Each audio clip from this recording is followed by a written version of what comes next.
Good morning everybody, welcome back to channel van life in couple. तो ये है आज की सुबह। जैसे कल रात को आपने देखा ही था कि ये मंदिर पहुंचते बहुत लेट हो गए थे, तो हमने पाखी में लगा दिया। ये वाला मंदिर आप जो सामने देख रहे हैं, ये हमारा कुलदेवता का मंदिर है। रुचि भी रेडी हो रही है, मम्मी पापा रेडी होकर मंदिर में चले गए। तो फ्रेंड्स, अभी हम रेडी होके जा रहे हैं अपने कुलदेवता के दर्शन के लिए झाकर सेम। मम्मी पापा चले गए प्रसाद लेके। वंश परंपरा के अनुसार कुल देवता या कुल देवी वंश के रक्षक होते हैं और प्रत्येक कार्य में इन्हें याद करना आवश्यक होता है। इनका एक ऐसा सुरक्षा कवच है जो वंश को दुर्घटनाओं, ग्रह कलेश और अशांति से बचाता है और वंश को आगे बढ़ाता है।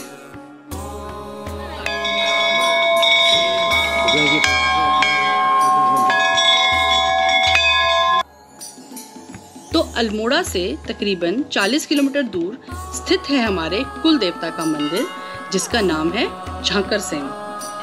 इस मंदिर में साक्षात भगवान शिव सैम देवता के रूप में विराजमान है। तो फ्रेंड्स, हमारा परिवार सैकड़ों सालों से इस मंदिर के रक्षक और पुजारी हैं। इसीलिए हमें सौभाग्य मिला गर्भगृह में जाकर शिवलिंग की पूजा अर्चना करने का।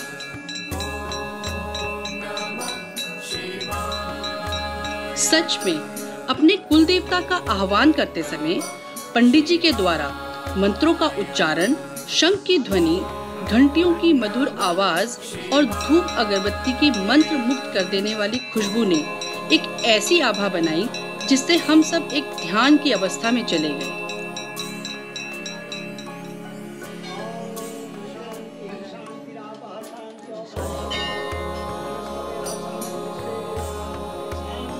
इस मंदिर में देवदार के पेड़ से कुछ सालों पहले तक दूध निकलता था, तो इसी कारण से लोगों ने माना कि यहाँ भगवान का वास है और आज भी देवदार के पेड़ के पीछे भगवान की आकृति बनी है जो कई साल पुरानी है। यहाँ पर कालिका माता का मंदिर भी है, जिसके दर्शन के बिना यहाँ की यात्रा अधूरी है।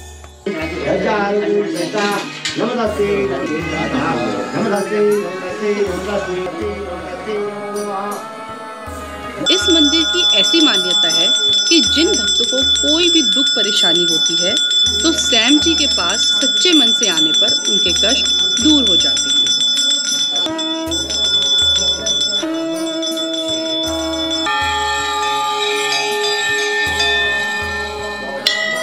हमारे सैम जी के मंदिर के ऊपर अभी भी एक देवदार का सूखा हुआ पेड़ है।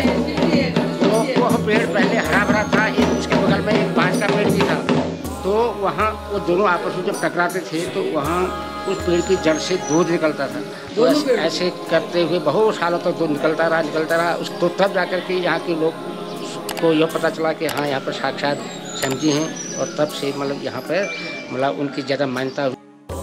फ्रेंड्स, भारतीय संस्कृति हजारों साल पुरानी विज्ञान पर आधारित एक जटिल संस्कृति है, जिसमें गोत्र, कुल, नक्षत्र सबका बहुत महत्व है। हजारों साल तक हमारे पूर्वजों ने अपने जेनेटिक चिन्हों को गोत्र और कुल के रूप में बनाए रखा, जिससे एक खास तरह की ऊर्जा तैयार हो सके और पूरी जनरेशन तक चले। इसीलिए कुल के मंदिरों में हर एक सदस्यों को जाने की जरूरत नहीं होती। परिवार का कोई भी सदस्य जाकर पूजा करे तो पूरे परिवार को इसका लाभ मिलता है। तो कुल देवता के दर्शन के बाद हम निकल गए एक और पवित्र धाम के दर्शन करने के लिए। देवभूमि उत्तराखंड में कई ऐसे धार्मिक स्थल हैं जिनका वर्णन पुराणों में मिलता है। ये मंदिर ऋषि मुनियों की तपोभूमि है, जिनमें श्रद्धालुओं की बहुत आस्था है। और ऐसा ही एक धाम है जागेश्वर धाम। यहाँ यूं तो साल भर श्रद्धालुओं का आना जाना लगा रहता है, लेकिन सावन और महाशिवरात्रि पर यहाँ पर बहुत सारे भक्त आते हैं। तो अब हम आए हैं यहाँ पे प्रसिद्ध जागेश्वर धाम में।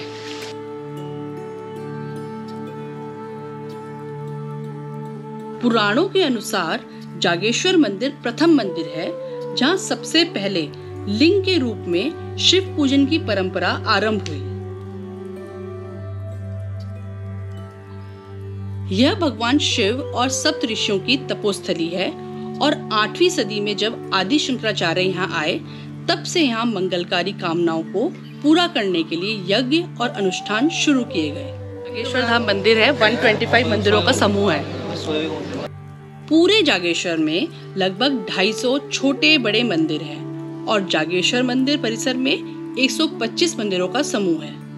इस परिसर में सभी बड़े देवी देवताओं के मंदिर हैं, जिसमें से 2 मंदिर विशेष हैं। पहला शिव का और दूसरा शिव जी के महामृत्युंजय रूप का, जहां जप करने से मृत्यु तुल्य कष्ट भी टल जाता है। इन मंदिरों का निर्माण पत्थरों की बड़ी बड़ी शिलाओं से किया गया है, जो कि केदारनाथ शैली में बनी हुई है।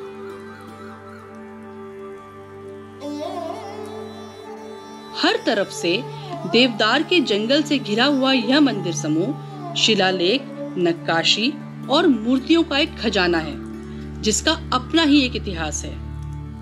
इन मंदिरों का निर्माण 7वीं से 12वीं शताब्दी के बीच हुआ, जिनका उल्लेख शिव पुराण और स्कंद पुराण में भी मिलता है। इस मंदिर के किनारे से जटागंगा नदी की धारा बहती है और यहीं के जल को भगवान शिव पर चढ़ाते हैं। Don't have my consent. चलना। तो दोनों मंदिरों के अच्छे से दर्शन करके मन को बहुत सुकून मिला और हम बढ़ चले अपने आगे के सफर के लिए। यूं ही चलते चलते यह ख्याल आया कि मंदिरों में जाना क्यों जरूरी है। शायद इस भागम भाग वाली जिंदगी में, जहां हम सब भौतिक चीजों के पीछे भागे जा रहे हैं, बड़ा घर, बड़ी गाड़ी, प्रमोशन, बैंक बैलेंस और समाज में ऊंचा स्टेटस, इन सब से थोड़ी देर एक ऐसी जगह जाएं और वहां की पॉजिटिव वाइब्स में अपना ध्यान केंद्रित करके इन सब चिंताओं से थोड़ी देर के लिए मुक्त हो जाएं। तो अब टाइम आ गया था उस जगह जाने का जहां हम सब जाने के लिए एक्साइटेड हैं, जो है हमारा गांव नायला। यह एक छोटा सा गांव है जो कि गूगल सर्च में भी नहीं मिलेगा। हमारा गांव अल्मोड़ा से 50 किलोमीटर दूर एक प्रसिद्ध मंदिर धौला देवी के पास स्थित है। इस मंदिर तक जाने का रास्ता बहुत ही सीनिक है। एक ऐसी अनटच्ड ब्यूटी जहां बड़े बड़े देवदार के पेड़ एक कतार में लगे हुए हैं और ये जंगल इतना घना है कि जो सूरज की किरणें हैं वो छन छन कर नीचे आती हैं और ऐसा लगता है कि यह रास्ता कभी खत्म ही ना हो।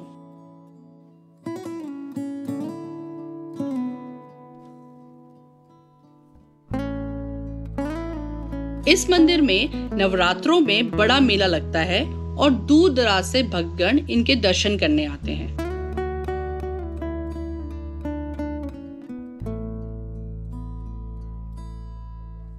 तो ऐसे ही सुंदर नजारों को निहारते हुए हम पहुंच गए अपने गांव की कच्ची सड़क के पास।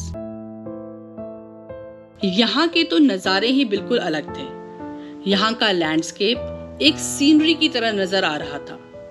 नीला आकाश, उसमें उड़ते हुए सफेद बादल, बर्फ से ढकी हुई हिमालय की चोटियां, चारों तरफ पाइन के घने जंगल, हरे भरे खेत और छोटे छोटे घर। यहाँ का वातावरण कुछ अलग ही था, इतना साफ और शुद्ध, जिसने हमारे अंदर एक स्फूर्ति सी भर दी। किसी ने सच ही कहा है, पहाड़ों में समय बिताना हमें जीवंत महसूस कराता है। इस जगह पर खड़े होकर हमने ये महसूस किया कि वास्तव में हम इस अद्भुत दुनिया के कितने छोटे से हिस्से हैं और ये पहाड़ हमसे पहले भी लाखों सालों से यहाँ हैं और हमारे जाने के बाद लाखों सालों तक यहीं पे रहेंगे। तो क्यों ना इन पहाड़ों की खामोशी और एकांत में कुछ समय बिताएं। तो भाई छोटा सा एक टी ब्रेक लिया है, गांव पहुंच चुके हैं। मम्मी की फ्रेंड आ गई है। मम्मी की फ्रेंड नहीं, ते मम्मी और मम्मी की देवरानी, मतलब कि दीपक की चाची। है और मम्मी दोनों के दोनों गप्पे मार रही है और क्या क्या चुगली कर रही है गाँव की। चुगली नहीं।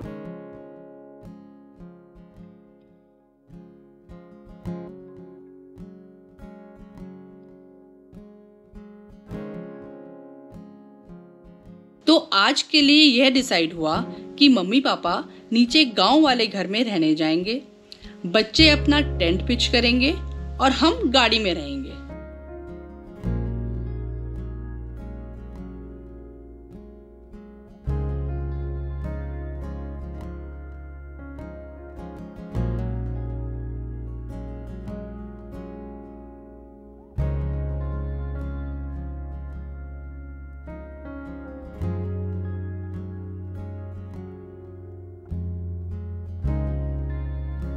तो चाय के टाइम गांव से और लोग भी ऊपर आ गए। चाय बन गई? चले पी की चाय बन गई हमारे लिए। और यहाँ तो सारे गेस्ट आए हैं। बता दो कौन कौन है? कौन कौन है भैया ये? नेम बताओ अपने। क्या नाम है आपका? भास्कर पांडे।